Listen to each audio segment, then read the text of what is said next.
Hi folks, Mike at NoHo Scooters here with a used scooter spotlight on the Honda Elite 80. These scooters were produced from 1983 until 2006. Basically they were unchanged all those years. They still feature the 1980s retro styling, if you will. They could be picked up anywhere from $300 to $1,300 depending on age, mileage, and condition. This one happens to be a 2006 model. It's in fairly good condition. It's got 13,000 miles. I mean, we're asking only $1,000 for this bad boy, and it's got a new belt, rollers, and just had a service. These make a great alternative to, say, picking up one of those 1,000 or less Chinese scooters off the internet. There's plenty of these on Craigslist. There's plenty in the local traders, and of course on eBay. Many of them were purchased by older customers who, you know how old people are, and they take care of their vehicles.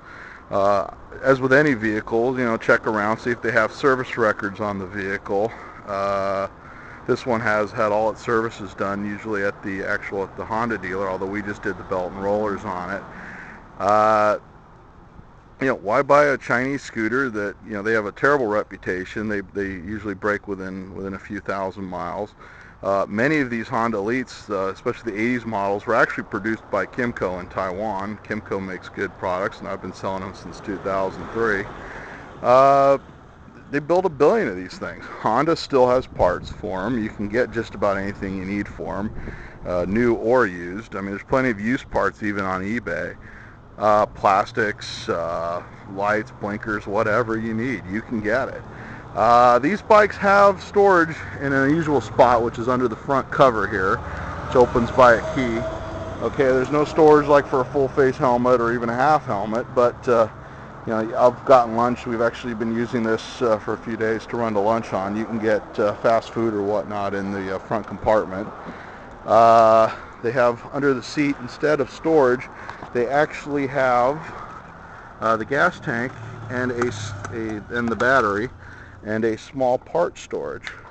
Now towards the front of the underseat area, there's actually a hook to hook your helmet on the outside, so you can lock it in place. The Honda Elites did come with a rear rack, which is great for mounting a basket or a top case. You can carry a passenger. They actually have flip-out pegs for a rear passenger, which are a good idea. Has a large floorboard area where even tall people can stick their feet out, which makes for a very comfortable ride. Instrumentation, same as the rest of the bike. It remained unchanged from the 80s to 2006. It's pretty basic. It actually has a place for engine oil. It tells you when it's time for an oil change. Fuel gauge, turn signals, high beam, low beam. The bike will do about 45 miles an hour. It does feature drum brakes, which are adequate for the speed of the bike. It doesn't have disc brakes as on most newer model modern scooters, but generally for the money, you really can't beat it. This is pretty much a public service announcement. If you're looking for a good first scooter, the Honda Elite's great. I mean, you can pick them up pretty cheap out of the trade.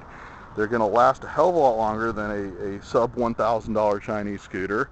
There's plenty of them out there. They came in many different colors. One thing to watch out for, they did make a limited edition all white one where all the inner plastics, instead of being black, was white and the whole bike was white. They're pretty rare. I've only seen a couple of them, so that's one to watch out for. Other than that, hey, the Honda Elite, it's a great scooter. If you're looking for a cheap scooter, you don't have a lot of money to spend, it's a great alternative. This is Mike Frankovich from NoHo Scooters, signing out.